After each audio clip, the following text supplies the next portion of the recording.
So we will continue with this discussion of the Purusha Sukta. As I mentioned earlier, it is one of the most important and one of the most profound suktas of Rigveda Samhita. I think I mentioned earlier, the same Purusha Sukta is found in with slight differences in other Vedic traditions like Taittiriya Aranyaka, which is Yajurveda tradition, and also in the Atharva Veda, and in a scattered form in the Samaveda. But whenever we discuss about the authenticity of a Vedic hymn, we often refer to the Rigveda for several reasons. And one reason is Rigveda is considered to be the oldest and the most authentic, because many of the verses and suktas, so remember sukta means hymns, H-Y-M-S, hymns, are found in other Vedas also. So you find sometimes Samaveda, for example, has a large number of verses taken from Rigveda Samhita. So that's why when we talk about different versions of the same sukta in different Vedas, we normally consider the Rigvedic version to be the most authentic. And I think I mentioned in the last session that every sukta has got a rishi, a chandas, and devata. So you often find in many printed books, even for each mantra means somewhat like a verse. This mantra is not necessarily in a specified metrical form, but there are many Vedic mantras which are maybe a combination of both prose and also poem. But most of the Samhitas are more or less in the metrical form. So the rishi is the seer, the sage, to whom a mantra is revealed. So that's the meaning of rishi. Rishi, the sage, to whom that particular specific mantra is revealed. So the rishi or the sage of Purusha Sukta is Narayana. And of course there are different definitions of who a rishi is. Sakshakrita dharmana rishayo babhuhu. So those who have realized the supreme spiritual truth in their life and are practicing that, such great sages are called rishi. So rishi darshanas toman dadaseti avamanyastad adya devans tapasyamanan brahma swayam. There are many interpretations. I am not going to them because mostly based on Yaska's Nirukta. So anyway, to understand the basic structure of Purusha Sukta, the sage associated with this particular sukta is Narayana. And then Chandas. Chandas is the meter in which the particular hymn is composed. This is very important. The particular meter in which it is composed. So, this Rigveda Anukramanika is there, the important textbook related to the subject. Mantranam Asheya Chandu Devadamit Yajana Adhyapanabhyam Seyo Adhigechadi. So Chanda, in short, it is nothing but meter. And there are many chandas used in the Vedic literature. You should remember, generally speaking, in modern Indian vernacular literature, you find the presence of two types of meters. One is called Dravida Vrtas, means metrical forms not directly linked to Vedic tradition, mostly vernacular forms. And then, of course, Indian literature, in modern literature, is predominantly dominated by meters directly linked to Sanskrit language. So in the Vedas, generally speaking, there are four types of meters. One is called Gayatri, Ushnik, Anushtup. Anushtup is the particular meter in which this sukta is composed. Now one may ask this question, why is all so very important in modern times? I'll tell you later. Because if you look at the terrible damage done by translators, mostly Indian, and of course during the 19th century and also in 20th century by Western authors, who naturally didn't get an opportunity to study the Vedas from a traditional teacher, often without understanding some of these important background information. Frequently they translate Vedas, Vedic mantras in a way that may look very, very, very ridiculous. You may have heard of this criticism. Many Indologists and also many even in today's India also you find many, especially those who study Sanskrit literature without going through the traditional training. They say Vedas are all just nomadic, the wild songs sung by nomads. That is the general. It's very. In fact, we should be grateful to Max Muller. Indirectly, was responsible for removing many of these misunderstandings. And during the late 19th century and also early 20th century, you find a large number of predominantly European Indologists who they made a great contribution by studying many of these aspects of Vedic literature, especially the philosophy, metaphysics, and more importantly, hermeneutics. So, Adijagati, this is another second category.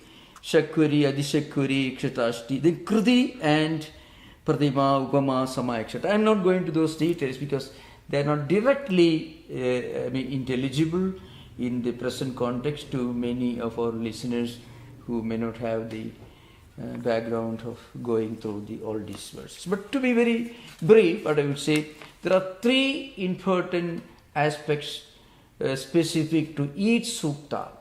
That is, the sage, the seer, to whom it is revealed, and again the meter in which it is composed, and Devata, the deity to whom the particular hymn is addressed. These are three important aspects of every sukta.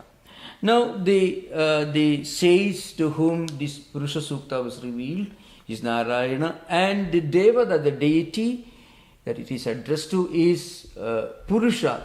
What is Purusha? There are two fundamental interpretations about Purusha. One is the cosmic intelligence, if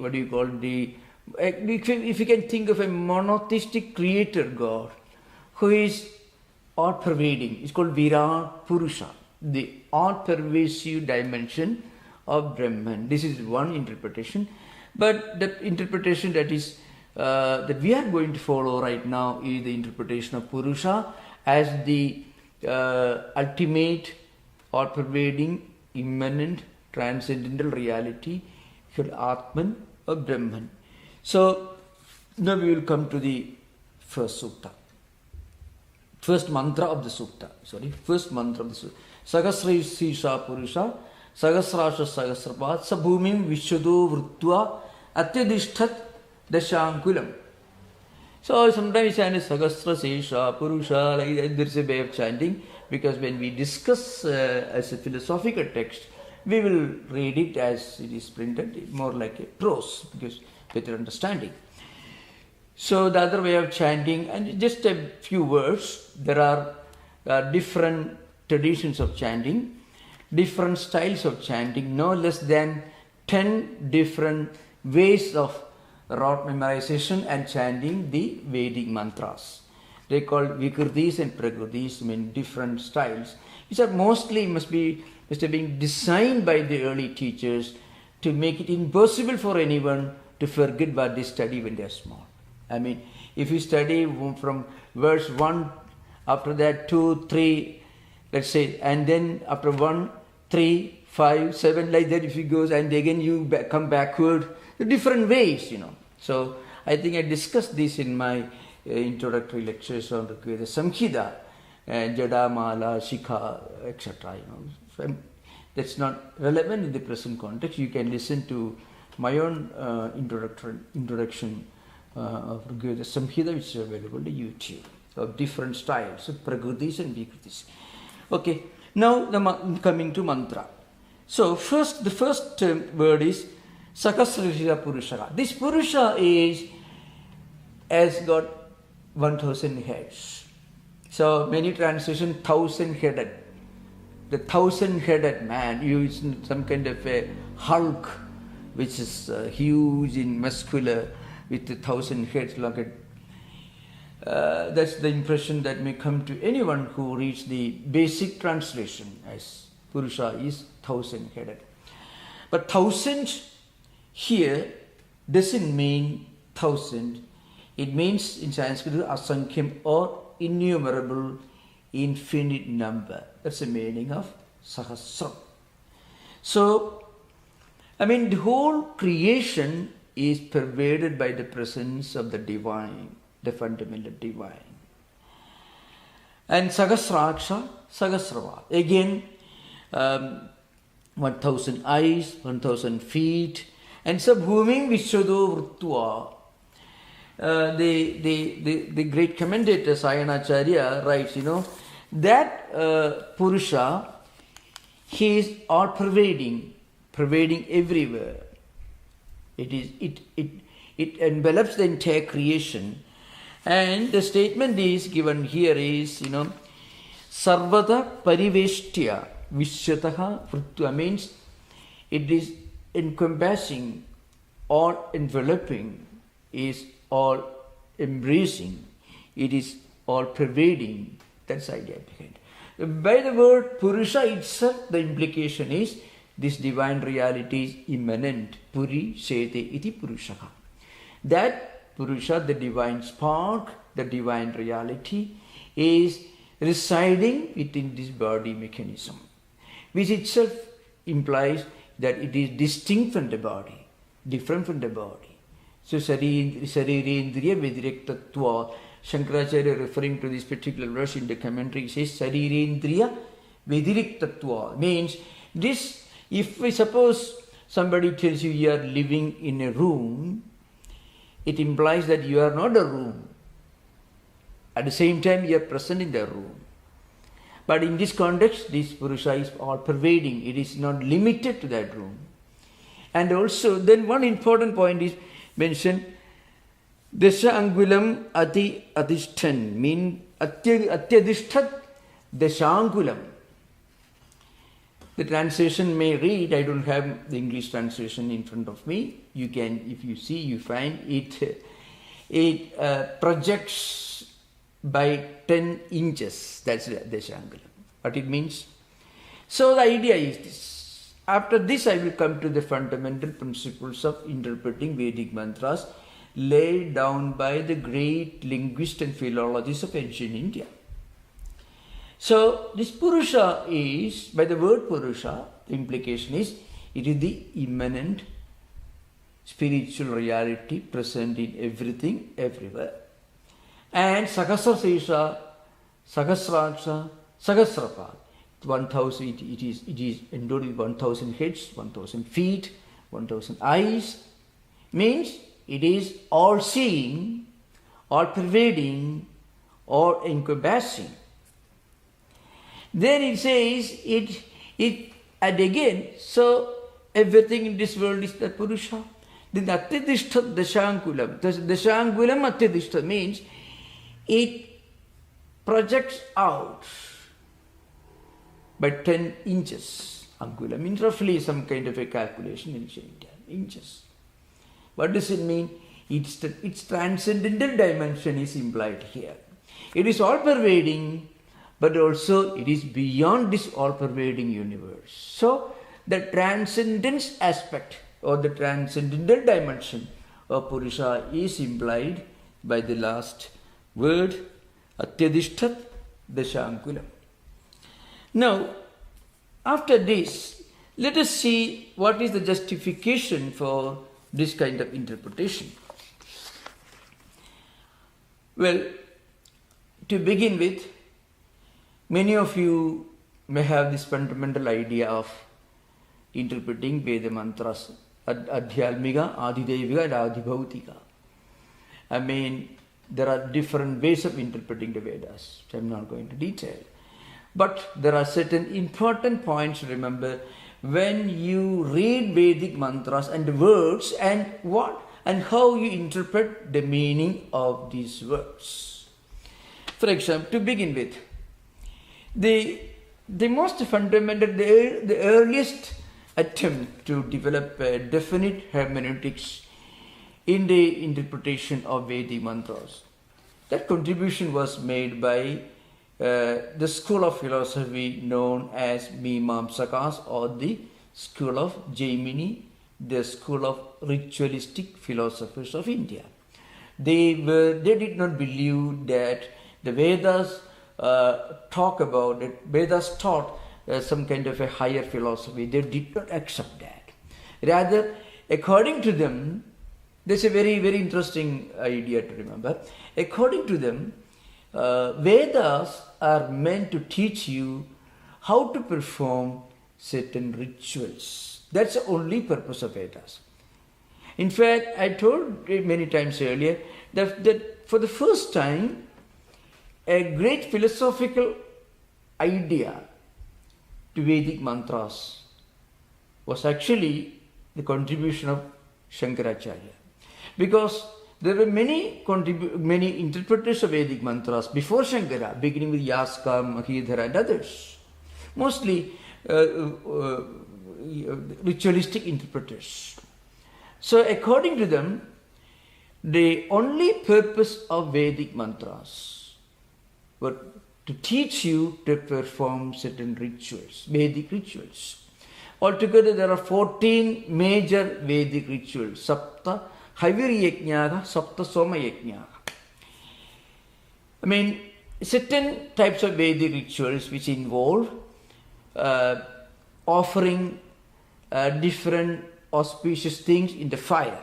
That what you offer is called havi. It could be milk, honey, it could be what you call yogurt, called dathi.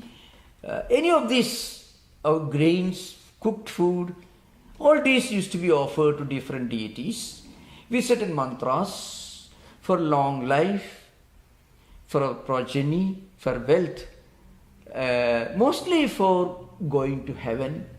I mean, a good life on this earth and a good life in heaven. That was the only purpose of performing these rituals. And Vedas are meant to teach the rituals. So that's why, the Mimamsa's interpretation, Amnayasya Kriyarthatvad Adathakyam Anadathanam. Anarthakyam Adathanam. Amnayasya Kriyarthatvad. So Vedas are, the meaning of Veda performance, Kriyartha, means meant for teaching you how to perform rituals. And if there are any Vedic mantras like Aham Brahmasmi, Tattwamasi, there are many, many great, maybe the greatest of Vedic mantras are not those who teach you how to perform rituals. Rather, they are those mantras which teach you how to go beyond rituals, teaching about the unity and oneness of creation. Upanishads mostly, Vedanta, Jnana Yoga. They are the essence of the Vedas. But Mimamsas won't admit it. They say, these Upanishads, all these mantras which teach you the highest spiritual truth, the unity and oneness of creation, they're all just like chocolates. I mean, if you ask children to take some bitter capsules for their health, as a remedy for some illness or disease, you may tell children, if you take this capsule, you can take one chocolate candy.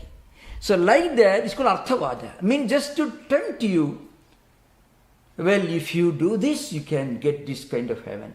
So very often, many of the, even the Mahavakyas like Tattwamasi, Aham Brahmasmi, they are interpreted in the language of going to heaven and becoming one with your deity, and the deity, the Deva, the deity will bless you with long life and wonderful, made like a 6-star, 5-star hotel life in heaven. That's all.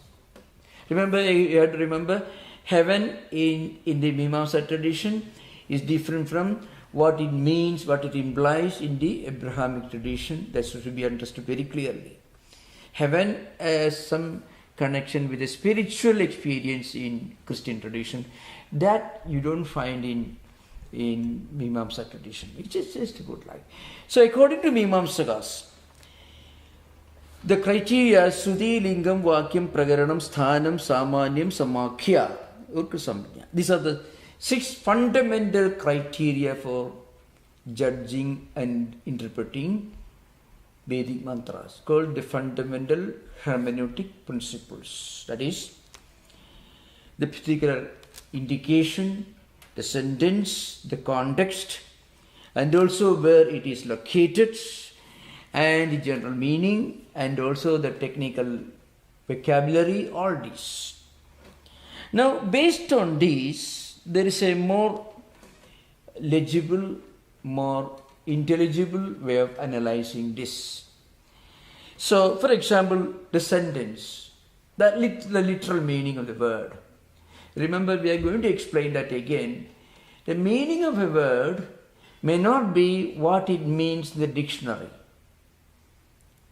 The Vedic Hermeneutics will tell you that there could be 4 different meanings for every word, depending upon the context, upon the technicality, and also the one who uses that, and for what purpose, either in the context of explaining a ritual or in the context of explaining a higher philosophy. For example, come here, for example, Sahasra means infinite, that's the meaning, would be mentioned earlier. Now, that won't be legible if you take the word Sahasra literally, called Yogigartham, etymologically. It means 1000. But 1000 won't fit here because the context. The context is description of the all-pervading reality in the form of a cosmic person. So, you cannot, it won't be proper to say that Purusha is a male human being with 1000 feet or 1000 heads. It will make absolutely no sense. So, context and also propriety called auchityam, place, time, and of course the proximity and the logical meaning in the context. So if you take all these considerations, you have to admit that Sahasra doesn't mean 1000, it means infinite. Again, there is another mantra, Atyadishtat Dashangulam. Here, literal meaning, if you take it, it will be projecting by 10 inches extra. It won't make any sense. If you take all these criteria, context, propriety, and the indications, and different criteria, then you have to admit that it means transcendence. That's only meaning here. Going beyond.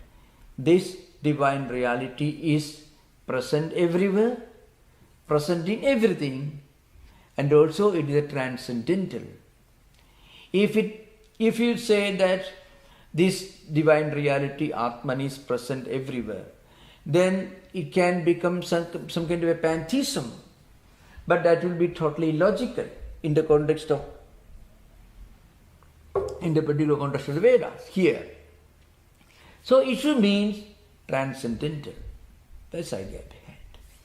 So, of course, I would just to make this a little more clear, I shall explain 4 different ways of understanding words in the Vedas, and in a broader sense, it is also applicable in Sanskrit literature. It is called Yogiga, Rudha, Yoga Rudha, and Yogiga Rudha. So I shall try to explain this. The Sanskrit terms may be a bit strange, but I shall try to explain. It becomes very simple. Let us say, for example, you use the word, in Sanskrit word pachaka, it means the one who cooks. Gayaka means the one who sings. That is a proper, in fact, that is a, that can be used almost like a proper name. It's not a proper name because it is a, it implies what the person does. It's an attempt to explain a person, define a person or an entity in the context of what particular work that person does. For example, Jaladam means not only in the human, it's a human being. Jaladam means something that gives water. Jala means water. Jalam dadati di jaladam. That's a Sanskrit way of explaining. Something that gives water. Clouds. Now, here, if you try to explain the meaning of it, it's very clear, Jalam dadati di jaladam, the one which gives water. So it is called jaladam. So the etymological meaning. It is called direct interpretation. Direct interpretation is, or what you call the closest possible interpretation. Because the word itself indicates obviously what the particular entity is or what purpose it serves, or in the context of human beings, what work the person does.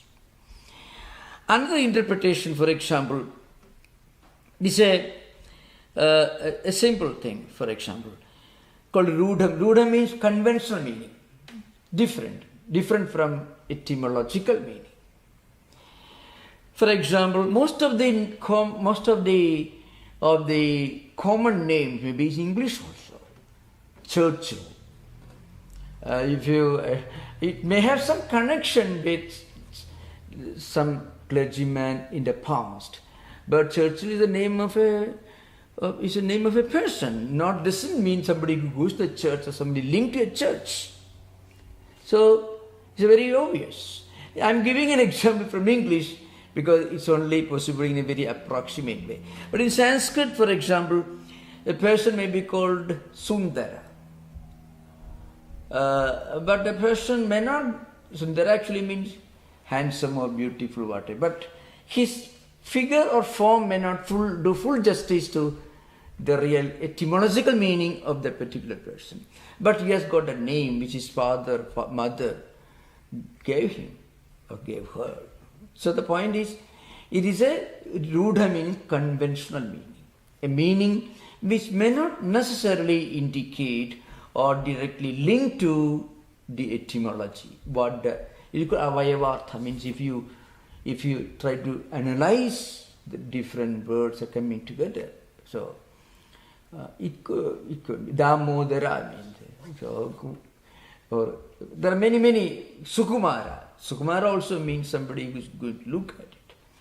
But the person may not be like that, could be different. So the etymological meaning can imply one thing, but you may have a common proper name which is conventional meaning that comes to the person, which may not have much to do with what the etymology indicates. So this is one kind of meaning, conventional meaning. Mostly meaning that particular word accumulates because of popular usage. So the meaning that you find in a dictionary may have different, that be different maybe after 100 years. The meaning of one word in the earlier editions of Oxford Dictionary may be different from the latest editions. So, because the word gathers new meanings and new implications and new dimensions. Just like modern information technology had already changed the meaning of many words and also contributed an entirely new vocabulary. I'm just giving an example. Now these points should be kept in mind when you read the Vedas. I know it doesn't mean that we should stop reading the Vedas, nothing like that. The point is, when we read translations of the Vedas, and if we feel it looks so crude and absolutely meaningless, there are many verbal translations of Vedic mantras which may look almost nonsensical. You find that. But that's because the commentator's meaning doesn't become intelligible to somebody who doesn't know the Sanskrit, or who doesn't take the trouble to read the translations of the commentaries. Commentators have written books on these mantras, giving a philosophical meaning. To give a simple example, Aham Brahmasmi. This is just all you are familiar with this. Aham Brahmasmi. I am Brahman. This is simple. It is in the Brihadaranyaka Upanishad. It's a Mahavakya. I am Brahman. What does it mean? It means, according to Vedanta philosophy, it means the reality, the supreme reality, the divine spark that we are inquiring into, that we are meditating upon, is actually non-distinct, non-different from my own self.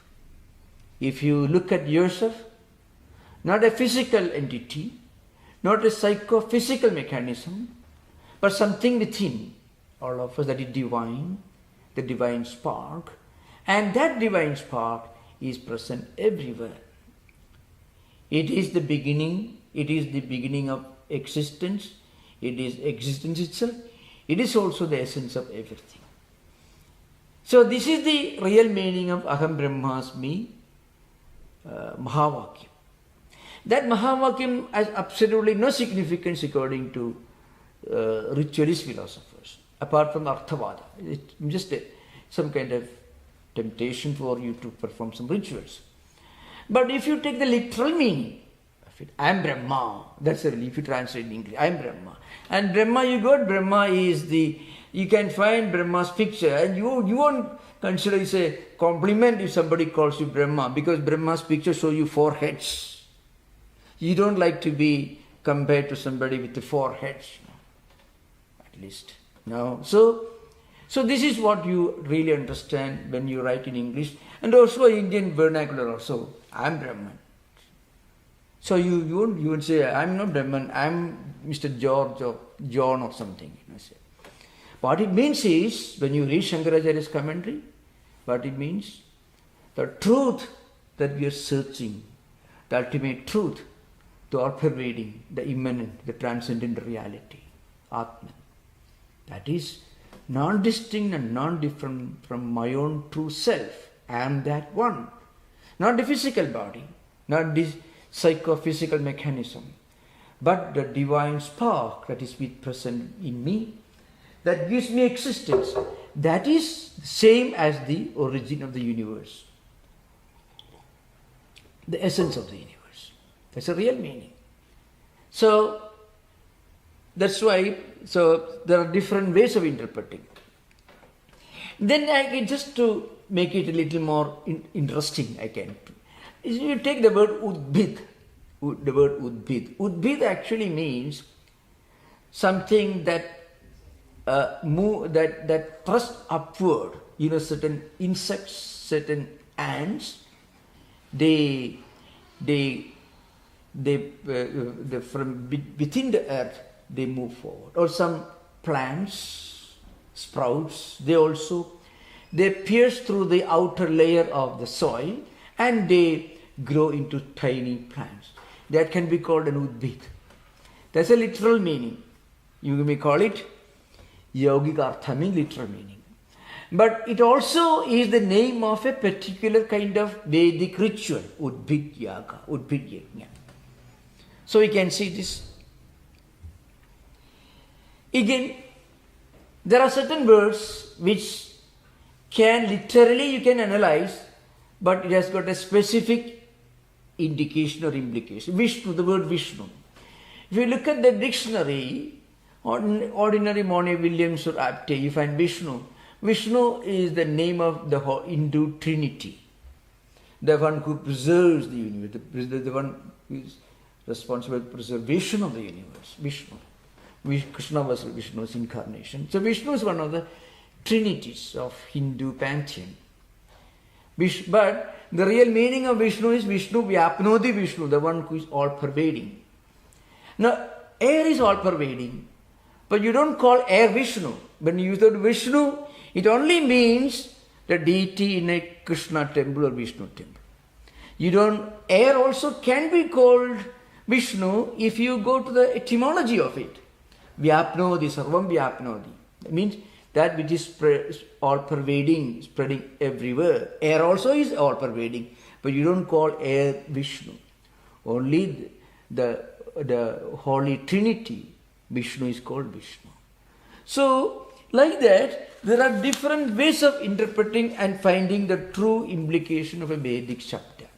So, all this should be kept in mind, and the great commentators like Sayana and later, before that Shankaracharya.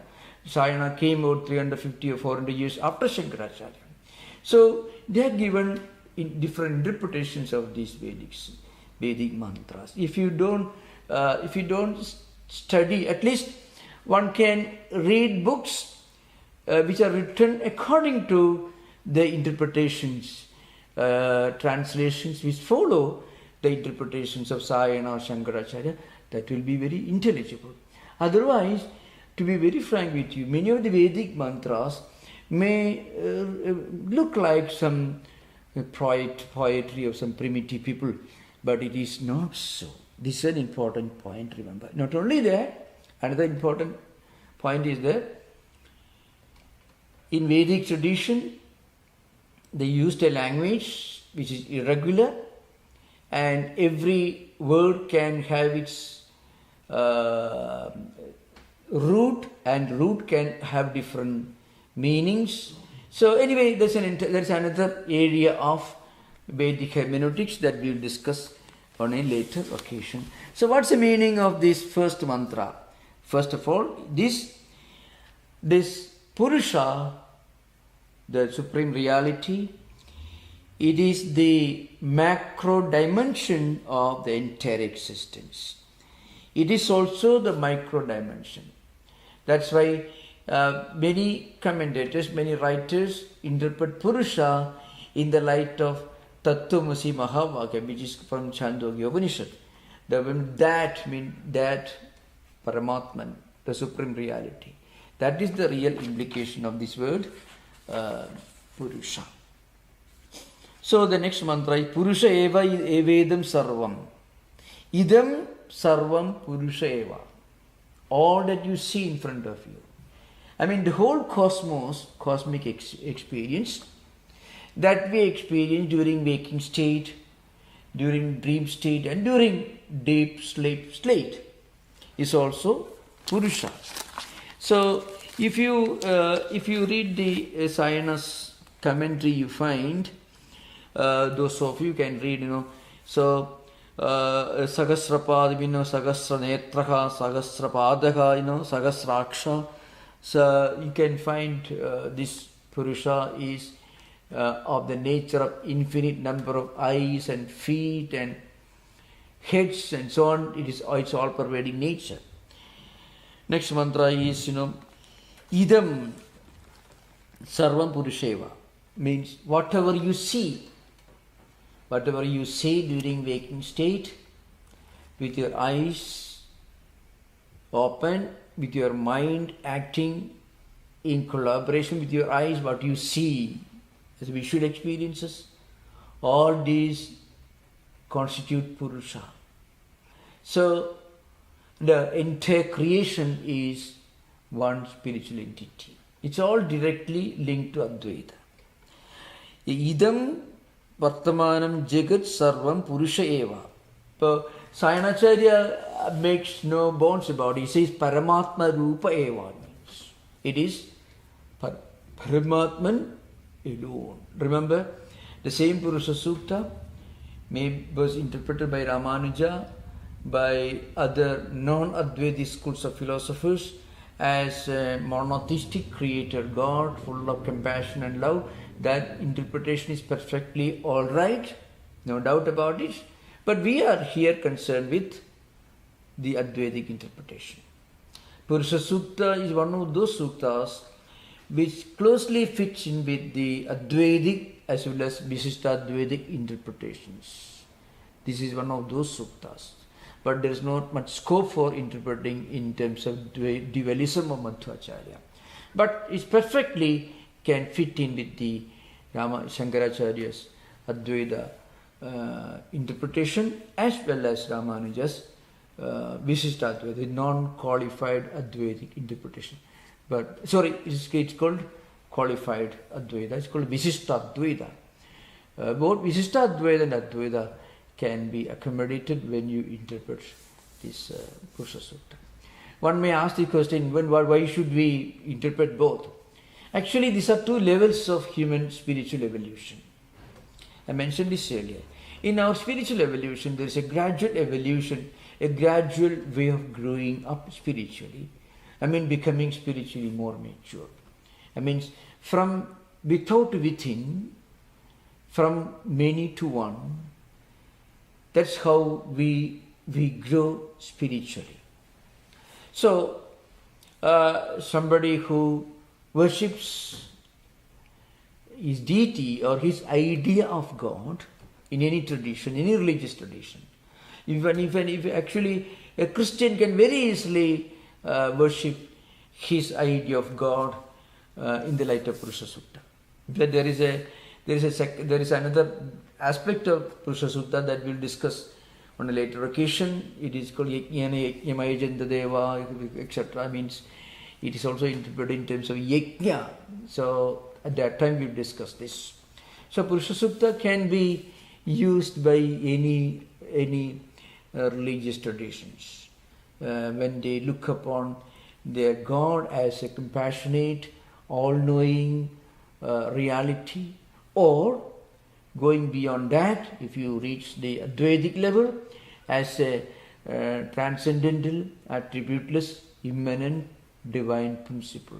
Both interpretations would be appropriate in the context of Purusha Sukta. But Sayanacharya is a follower of Shankaracharya. He says, Paramatma Rupa Eva. Yet Bhudam Yetcha Bhavyam. Whatever is going to happen, that Yetcha Bhavyam, and whatever has already happened, whatever belongs to the past and whatever belongs to the future, that also is Purusha Eva, the same Paramatma Rupa.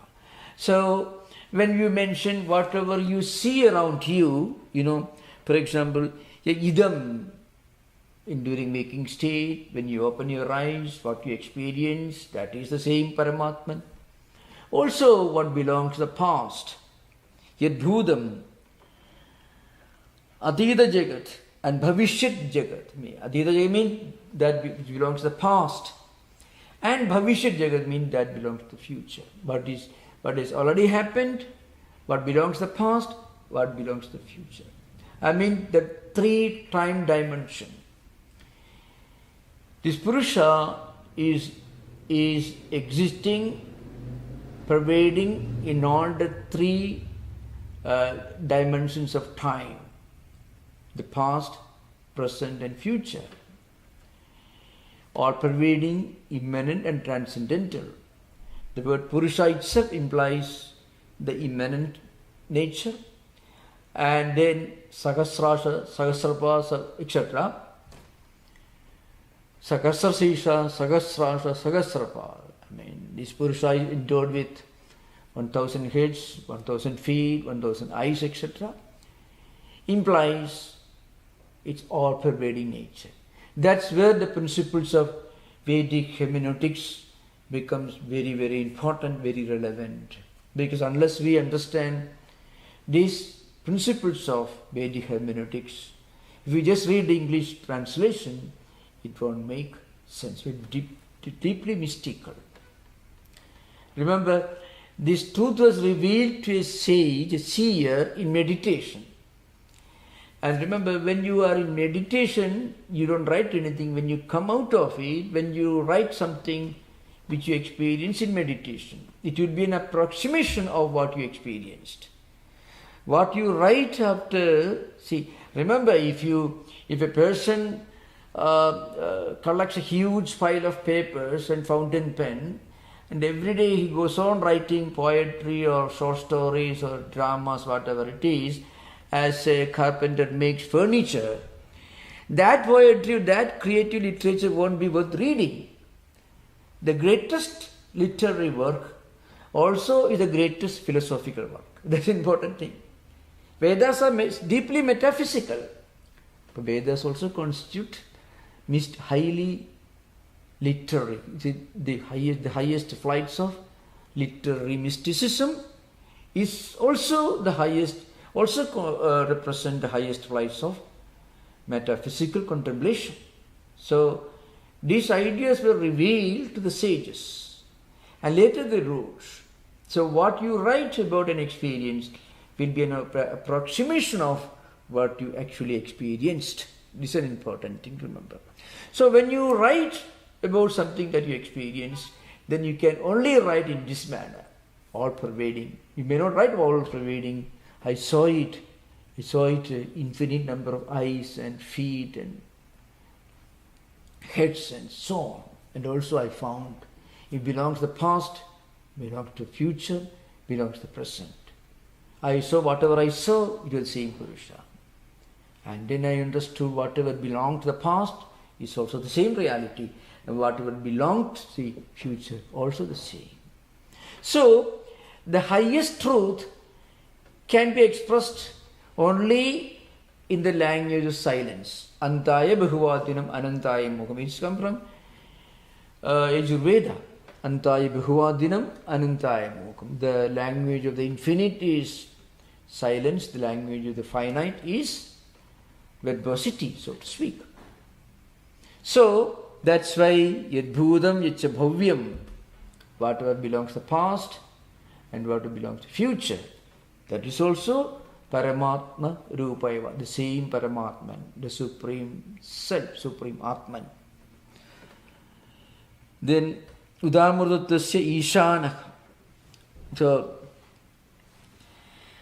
very interesting is, Udamurdattasya Ishanaka means Api sa chasa amaranattusya Swami. Amarana means deathlessness. Deathlessness. And this Paramatman, this Atman is the master of deathlessness. That's a literal translation, somewhat. But Amrita means deathlessness. So Sayanajaya will say Swami, the master. What it means is, once you realize your own identity as this Atman, then you transcend death. We cannot transcend death as a physical body, at a physical level. But when we realize that our true self is not this psychophysical mechanism which can never be deathless, but Atman which is immortal, that's my true nature, that's our true nature. When we identify ourselves with this Atman, which is the real Amrutatvam, the deathlessness, then we realize our own deathless dimension, our own immortal dimension. So the poet can only use this word, this Paramatma is the master of deathlessness, means by realizing our own immortal dimension, we become immortal. That's why Amaranattusya Swami is the master of deathlessness, means immortality. So we can have interaction. You are most welcome to ask questions. Swami, I kind of had a two-sided question. One is, did Shankara, because of the misinterpretation of the words, and you say, Shankara kind of brought Aham Brahmarshmi, what it actually means, did that mean, was Advaita realized by people like, Yajnavalkya or was Advaita first realized like by Gaudapada? And what happened to spirituality before Shankara came up with what Brahmarshmi means? Was it lost in India for thousands of years? No. In fact, the same ideas you find in the Bhagavad Gita, the Upanishads, literally. The point is, in India, there is this tradition called sampradayas, dispensations. So you find a whole group of people may claim to follow one school of thoughts. Now, here it may not be based on their experience, because they are born in the family or they are born into that tradition. So tradition becomes a limiting factor. Not every scholar belonging to Mimamsa tradition denied or rejected the Advaita aspect of Veda mantras. But the point is, many of them followed the ritualistic philosophers. So the commentators, most of the prominent commentators who appeared before Shankara happened to be the commentators belonging to the Mimamsa, the ritualistic tradition. But the great sages you find in Mahabharata, in the Ramayana, Vasishtha, the others you find, they were all Vasishtha taught pure Advaita to Rama. They said, Yoga Vasishtha is nothing. Yoga Vasishtha may have heard, it's a pure Advaita. Vasishtha was teaching nothing but Advaita to Rama. So Vasishtha lived long ago, long before Shankara. What happened, in India, that technical word that they use is sampradaya, means a whole dispensation. They follow, at least they claim to follow a particular interpretation of Gita or Upanishads, Vedas and things like that. For example, those who claim to follow Shankaracharya, do you think all of them have realized this Atman? Not necessarily. They belong to the particular, the word is sampradaya, mean the particular. So they may mostly use this vibhuti, the ashes on the fire. But those who belong to Ramanuja Sampradaya, if we go to India, you understand. They may not have read any of Ramanuja's books. And they may not have either realized or read of any of Ramanuja's books, but they claim they are followers of Ramanuja. So they have different kinds of sandal paste, a kind of brand they had defined. You have seen that, And then there are others who Madhva some tradition. This sandal paste still more expressive, you find. So that's I think that has more to do with the sociology of Indian culture than philosophy. So Indian society is divided into so many dispensations. Never imagine that any person who belongs to one particular or claims to follow one particular school of philosophy has read any or all of those books. Never. It never really happens. It's not like that. See, for example, let's say in modern times, those who claim to be agnostics or atheists, they all read Christopher Hitchens or Dr. Richard Dawkins. Not necessarily. They may not know anything, but say that we decided to be an atheist agnostic. And India is mostly based on birth, not by intellectual conviction or argument or anything. Mostly based on birth. Communities, whole communities followed one particular, or claimed to follow one particular teacher. So like the Mimamsakas. So most of the commentators who wrote commentaries on Rigveda or Yajurveda, especially the Samhita Brahmana portions, mostly dealing with ritualistic portions, they gave a ritualistic interpretation. But at the same time, throughout the ages, there were great monks, great nuns, great householders. See, you can find Brihadaranyaka Upanishad, Janaka is a king. He's a householder, a great Advaitin. Yashapati was also a king of Panchala. You find many like that. So this is an important thing to remember. In India, it has more to do with the sociology of Indian society than philosophical conviction, whole dispensation. It so happened that Shankaracharya happens to be the first great system builder, philosophically speaking. The first great system builder who made an attempt to develop Advaita into compact philosophy as such, so that one can read his commentaries and you can argue, you can use the tools of epistemology and metaphysics and logic that he lays down. So Shankaracharya is the first system builder in Advaita tradition, not the first Advaita. On Vedic times, all Vedic mantras are full of Advaitic ideas, even in the Samhita portions. Okay, thank you for the question. Yeah. I wanted to ask that this Purusha, is it the same as the Virat Roop in the Gita? Yeah. Yeah.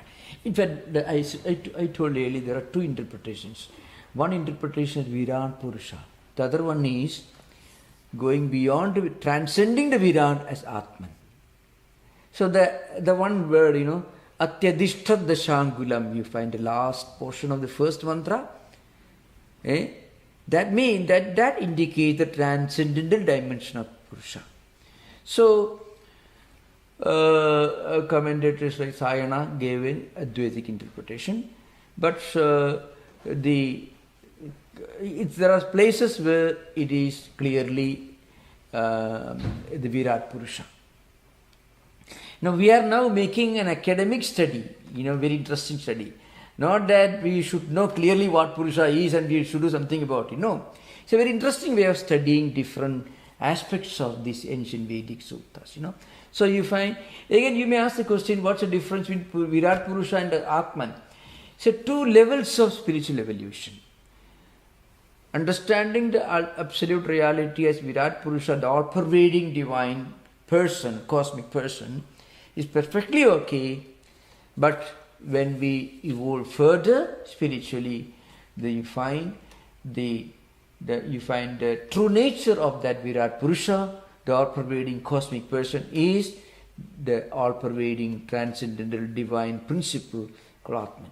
That's it, Paramatma Rupa. Sayanacharya writes. I was going to ask a very similar question on Namaskar. Yeah, Namaskar. The question was kind of from the academic standpoint, is the section in the Gita where it says, like, I have 1,000 eyes, I have 1,000 arms, would you say it was inspired by the Suktam? Yeah, there are commentators who tell you that, the Vishwarupa Darshana Yoga is inspired by Purusha Sukta.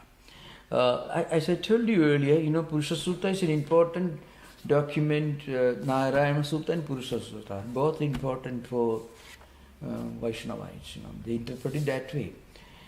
So, Vishwarupa Darshana, literally, philosophically, it is closer to Visishta Advaita. I mean, Ramanuja's interpretation of a monotheistic Godhead who is compassionate, more like the Abrahamic creator God idea. So, literally speaking, but if you go deeper, you can understand that Vedic dimension of the same reality. So you are right. There is a tradition that Vishwarupa Darshana Yoga, the cosmic person, ideal of Gita, was inspired by Purusha Sukta. Yeah. Maharaj, there's a question from YouTube. Yeah. When you refer to the Vedas as the highest metaphysical texts of mysticism and how they're meant to be interpreted in a poetic sense, is this to be regarded as a lila, divine pastimes of Sri Krishna, is the way the question is phrased? Yeah, certainly there are devotees of Sri Krishna who consider that everything is lila of Krishna. For them it's perfectly okay. Advaita never rejects any view. This is the only view that view is wrong. Advaita, from Advaitic perspective, there cannot be a wrong view. There can be only one view, but perhaps when we go further, you'll understand the Leela and Krishna himself are the same. That's the idea. Means creation and creator are the same. That's the idea behind. Maharaj, I have a question about Sayanacharya.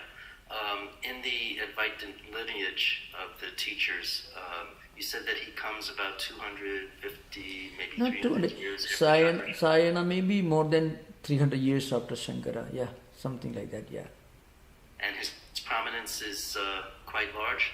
Yeah, he's very prominent figure because he's the one who wrote commentaries on all the four Vedas.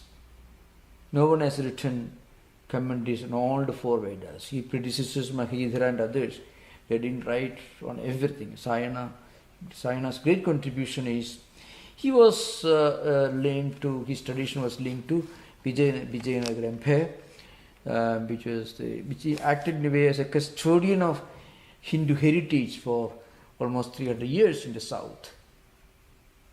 Pranam Maharaj. When we began our discussion of the Purusha Suktam, I went online and I looked up a translation.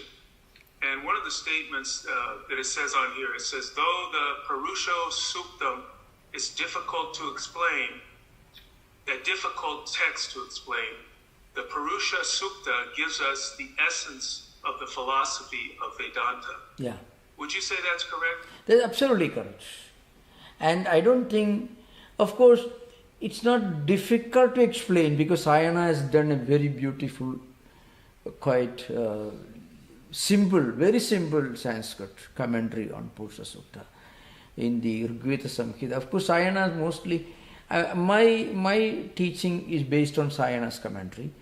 Because that too, as I mentioned, Purusha Sukta, according to some other Vedic shakhas, somewhat bigger, sometimes shorter, but the most authentic version of any Vedic mantras should be linked to Rigvedic tradition because that's the oldest of the four Vedas and most fundamental. 16 mantras of the 90th Sukta in the 10th mandala. That's what we are discussing. That view is perfectly okay, perfectly correct. Yeah. What was the name of the interpreter that you mentioned? Sayana. Yes. How is that spelled? Yes, Ayana. Sayana. Yeah. Yes, Ayana. Yeah. The Vedic Hermeneutics, does it require just a little leap of the poetic imagination so that things aren't taken literally? The hermeneutics is important only when you try to give a philosophical and mystical interpretation to the poetry. But poetry by itself is enjoyable because there are wonderful imageries, for example. All the rivers flow to the ocean, and when they reach Yadha Nadyasya Yandamana Samudri Astam Gacchandi Namarupe Vikhaya Tata Namarupa Vimuktaha Parat Param Purusham Upayati Divyam. All in all, these rivers, they empty their waters in the ocean and they drop their individual names and they become one with the ocean. And there are other, this is from, surprisingly it's found in Mandukya, Mundaka Upanishad, which is Atharvaveda, but actually it's a mantra from Rigveda Samhita. It's a Samhita mantra from Rigveda. So there are many, even some of the rivers which are still flowing in India, Imamme Gange Yamune Saraswati Purushnaya, all the rivers are rivers Ganga, Yamuna, Saraswati. Saraswati, of course, has disappeared. And also their tributaries are all mentioned in the Rigveda Samhita. So, Sayanacharya says, Pradhana Nadyas Tisra, Avayava Nadyas Sapta. So he says there are three important rivers and 7 tributaries. So Sayanacharya writes like that. So many of these great mantras can be absolutely wonderful examples of most sublime poetry. But when you use the tools of hermeneutics, then you bring out higher meaning, the metaphysical implications. Then you find they all are highly metaphysical and highly Advaitic. As I mentioned earlier, many of these suktas can also be highly Visishta Advaitic, I mean very close to Ramanuja's system of philosophy. Okay, thank you. Pranam Maharaj. Namaskar. I read somewhere that if we do not chant the Suktam or any of the Vedic chants without properly following the meter, for example, Purusha Suktam without following the Purusha Suktam follows the meter, Anushtup Chanda. Purusha Suktam follows Anushtup. Yeah. It gives us demerit or bad karma, leads to hell. Is that strictly interpreted that way? In Purusha Suktam? In the Vedic, generally Vedic literature? Yeah. Oh, you know, Vedic literature, there are many places where the verses are highly, they don't deal necessarily with higher philosophy. There are many verses which have got only literary merit, not philosophical merit. There are verses which talk about war, and there are many things. You can find the picture of a very vigorous, dynamic society, and also, but you don't find the kind of those people will go to hell. It is mentioned, but they are not taken very seriously. The hell idea found in the Puranas or even some of the Vedic literature is not taken very seriously by Vedantins or readers of the Vedas. I mean, they don't pay so much of attention to the hell idea, not the same attention that you find in the Abrahamic traditions, this is an important thing. Otherwise, in Puranas are full of references to any number of hells. Kumbhi, where they do all sorts of terrible things to people. But people don't care. I mean, they are all just some of them, they are not taken very seriously. It's an important thing. The hell idea is not taken very seriously. Such ideas are there in some of the mantras, but not taken very seriously. There is plenty of war also in Rig Veda, plenty of fighting. Those things are there. But that's why the whole Rig Veda Samhita is not exclusively metaphysical or spiritual. There are wonderful verses which are gems of the highest spiritual ideas and metaphysics. That's what I say.